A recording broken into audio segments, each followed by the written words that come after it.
Hi, it's me again with Corel Draw Tips and Tricks, and today's video is about cut order. I have two ellipses, a big one and a small one, and a line between them. I cut out 100 of these. One of them actually blew out, but it's still on the page. So I ended up being okay. And I'm gonna make a second video on how to get these out of the machine and some other things on laser tips and tricks. But if you take this object right now, it's 3 different objects, and I've got my nudge factor set on 0.02 because it doesn't really matter if they're burned or whatever or smoky. So Control D, make a duplicate, and if you made 100 of these across your page, it's going to cut them in the order you drew them. So let's go to Windows, Dockers, Objects, and it's going to cut the curve last because it's on top. Let's just go up to the top of the board and click on that curve. It's going to cut that curve last. If your item moves, you're messed up. Because if this thing blew away, it's not gonna, you need to cut the outside last.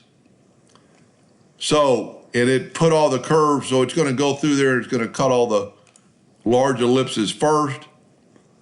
And you can go with your tab key when you're doing this, and it'll actually go in the cut order. I'm going to delete that. If you cut your tab key, it's going to cut it in the cut order going downhill. So it's going to do all that. So, and if you cut out the big one and it falls and the little one hadn't been cut, it's not going to work.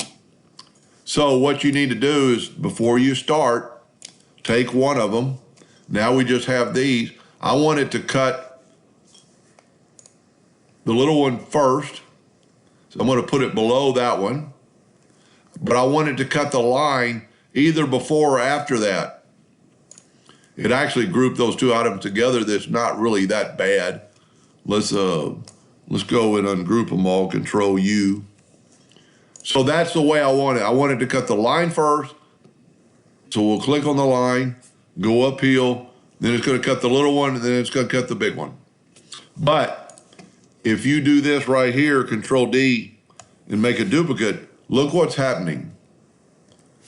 It's putting all the stuff together. So all the curve is at the bottom. It's going to cut that one, then it's going to cut all the, and so if you have 100 of them or a page of them, it's going to waste a lot of time because it's going down the page. Then it's going to go cut all the little circles.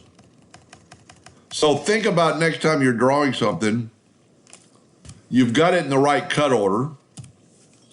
As you can see here, you need to Control G and group it together. Then you make your duplicate, and you can make as many as you want. And then it's going to cut them in that order. It's going to cut them one at a time, but it's going to cut that line, the little line, the big line, and then move to the next one.